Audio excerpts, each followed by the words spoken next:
Our next guests are sisters of self-improvement who have taught us rituals for every day and self-care for the real world. They're sprinkling their sparkle in their new book, Glimmers, which is out now. So let's pick the brain of Katia, Narain, Phillips, and Nadia,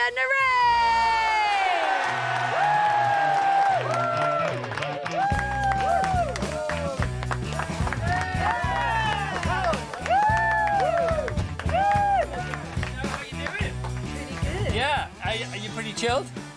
No. You nearly lied then, didn't We're you? outside doing our shaking and our breathing. You're shaking down.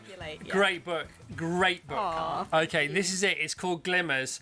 It's honestly, it says what it does on the cover, and it's such a simple read. It's such a light read, but it's got really effective techniques in there. First of all, what is a glimmer as opposed to a trigger? Glimmer is it was a word coined by a woman called Debbie Danner, and she worked with a lot of people in complex trauma. And so she wanted a simple word that everyone could access. And so it's the complete opposite of a trigger. We all know what a trigger feels like. Yeah. And some examples of glimmers? It could be sitting on the sofa with your dog next to you, reading a lovely book.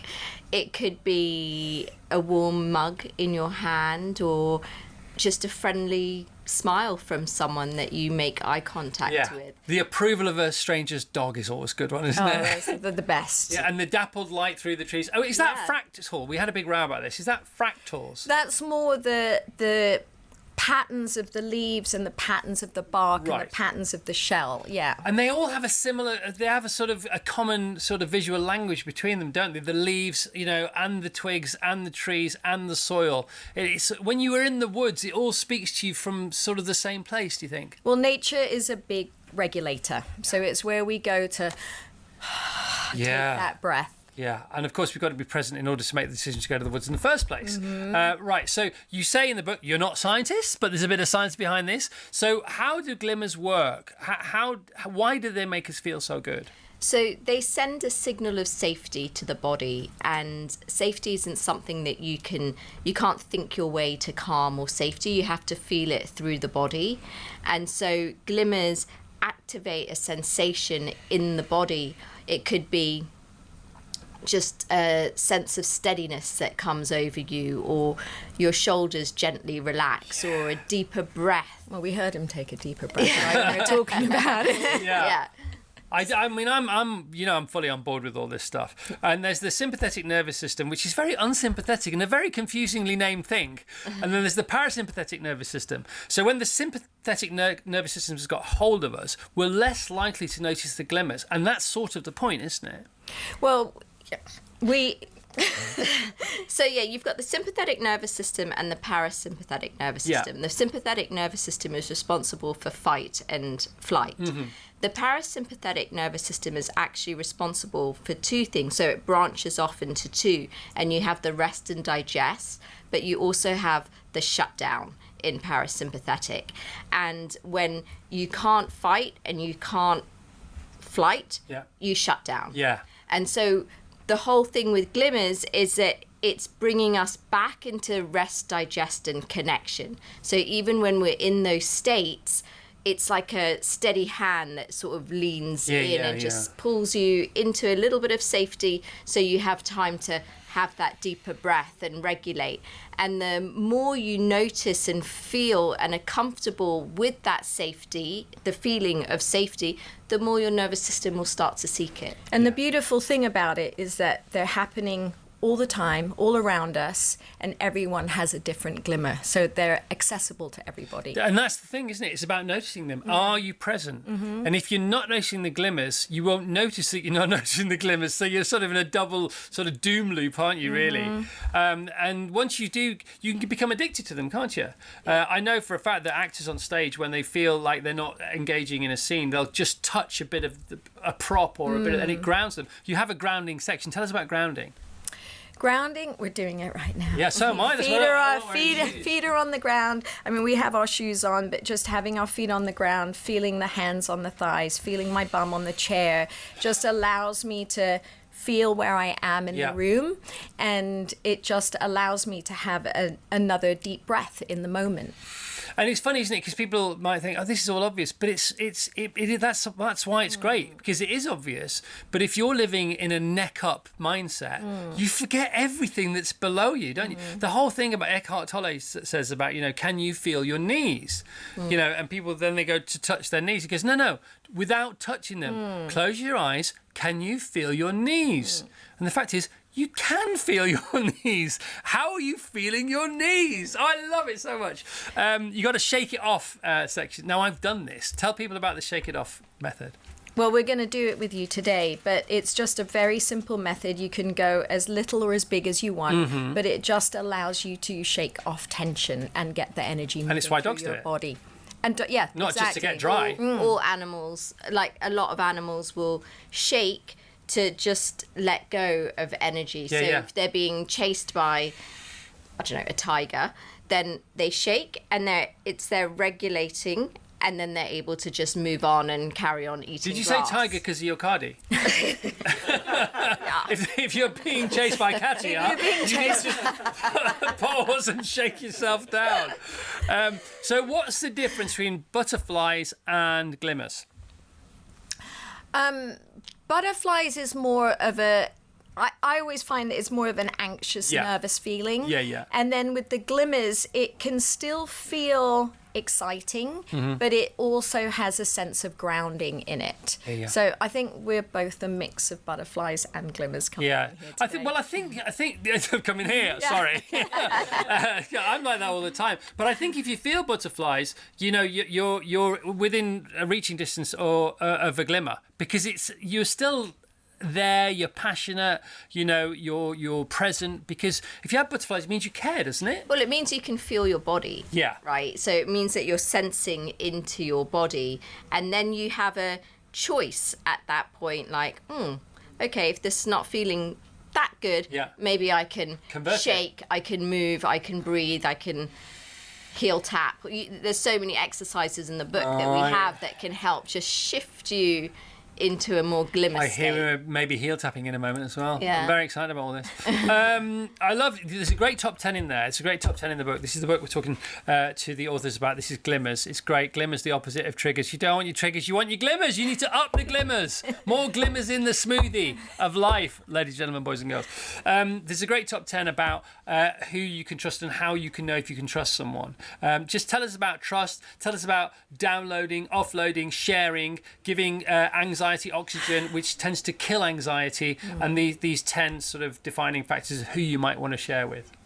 Well, I think we have so many different tribes of friends, and we might find that one friend is really good at listening to us when we have a problem, and we might take that problem to another friend, but they're not so good at listening to us. So we kind of have to start to learn who we can share our vulnerabilities with, and not give them or ourselves a hard time if we're taking our stuff to the wrong person in that moment. And you beware the well-intentioned fixers. Tell us about the fixers. Me, fully guilty of being a well-intentioned fixer. I think, so, like, Nadia is definitely a fixer, and it doesn't come from a bad place. It comes from a really beautiful place of just like wanting to come in and help and save someone, but really, maybe what that person needs is just to be heard and seen.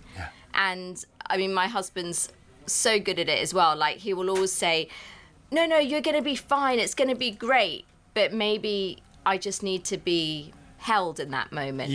Because inside On behalf of all husbands, can I apologise? We don't really know what to do ever. You just want to take the just listen and see. Just listen!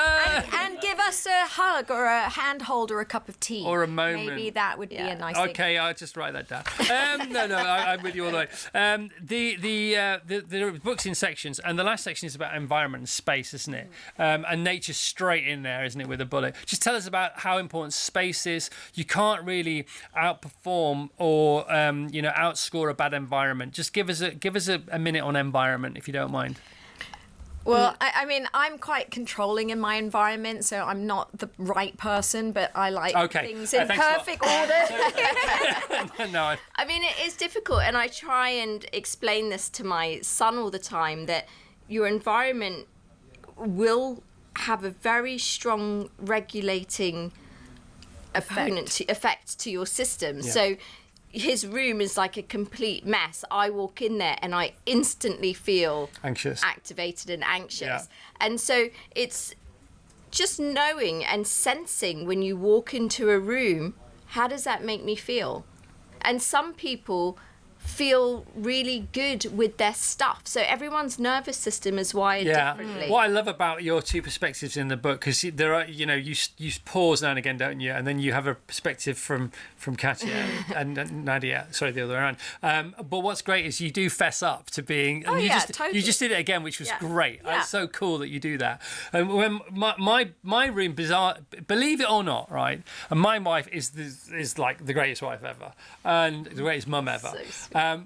But my room is the tidiest room in the house, because it's got the least things in it, because my life is so chaotic, and it's taken me 59 years to get there. But my kids, like Boo, my 7-year-old, came into the room last night and she said, "Daddy, I love your room because it's so calm." Yeah. Exactly. And it just works as an oasis of calm. Easy for me to say because I don't have to run mission control like Tash does, my wife.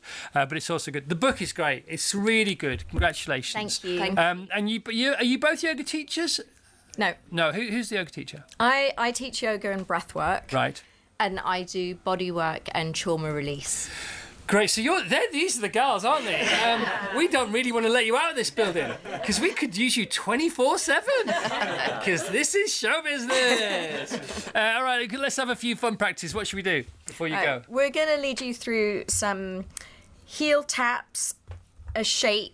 And then a glimmer check-in. All right, and this is just a bit of fun for people to see at home. Yeah, everyone can do it, and if you can't stand up and do it, you can just sort of do it sitting down. So All right. wherever you are. And the book is full of this stuff. Sorry, one thing that I read in your book, and I read these books for a living, as you know, right? The one thing, I'm so glad I remembered it, the one thing I've never read in any book, and I've read all these kind of books, is the swallowing thing. Tell us about the swallowing thing. Well, it just allows your nervous system to know that you're safe to digest. I never knew that. So it generally, sometimes before I fall asleep, I tend to go... Yeah, little I bit. wrote in the book, swallow before you sleep. So, and you do that actively. I do it actively, and sometimes if you can do it actively, it just allows your body to know, okay, it's safe, because you don't. When you're in a heightened state, you don't want to digest food. You want to get out of there. So if you're being chased by the tiger, that's right. by me, you're not going to want to. I can see your you don't want to onions roll swallow now. and relax. Yeah. But it's so true, isn't it? Because that's why we don't feel hungry when we are alert or on red alert, because all our energy, all our blood goes to our muscles, doesn't it? And that's why you feel extremely hungry after being fatigued or whatever it may be. And I think the other thing that's really important is that we're constantly overriding what our body is telling us. So we're busy working, we hold our pee in. We're hungry, we'll eat later. We'll drink water later. But actually what it's doing is telling our body, oh, you're under threat all the time. Yeah. So really learning to take a sip of water, or have something to eat, or go to the toilet without having to ask if you can go to the toilet. And most things aren't that serious. It's just that we're telling ourselves the wrong story, or the least helpful story in the moment. The number of times I've been like doing this for a living or whatever, writing things, or we've been rehearsing things, and things could be going better, because they always can, because nothing's ever perfect, and why should it be? Because we don't live in a perfect world and all that kind of stuff. The number of times I've got home at the end of the day and I am so thirsty. And I get to the extent that I can taste metal in my mouth, because I realise I'm so dehydrated from the day, and I've been drinking. But because you're stressing, you just get more dehydrated the whole time, don't you? Because you're just tense all the time. And if you can have that we do have jobs, and we do want to get stressed sometimes, and we want to get excited, and we want to be passionate and do things, but also learning how to come out of that and take care of ourselves so that we don't stay in those heightened states. And I think it's important to stress that nervous system regulation isn't about being calm all the time. It's about feeling all the ups and downs of life, but being able to come back to ease. Well, having your foot on the accelerator as opposed to be just somebody else's foot on the accelerator. And having stuck on the gas flexibility the whole time. Yeah, I love it. So you two are sisters. Have you always got on this well? No, we... Thank God for that. Because if you have, I really want to know the secret. No, as kids we didn't... Well, I mean, we did get on okay, but I left home very young, and so there was a little bit of distance between us. But 20 years ago, our father died, and actually it was in that moment that we really came together and we became inseparable. Right. Do you know what? We're out of time for the routine. I'd rather talk to you longer than do the routine. Is that all right with everyone? Really? Because it's honestly, it's great. You come very highly recommended from you know who, our mutual friend. And by the way, Matthew, you were right. Glimmers, tiny moments to transform your life. We've read the book Tiny Habits by B.J. Fogg. We know about Atomic Habits by James Clear. This is the sort of more spiritual sort of bedfellow of those two. It's great. It's Glimmers, tiny moments to transform your life from Katia and Nadia. Thank you. Let's hear it for these guys.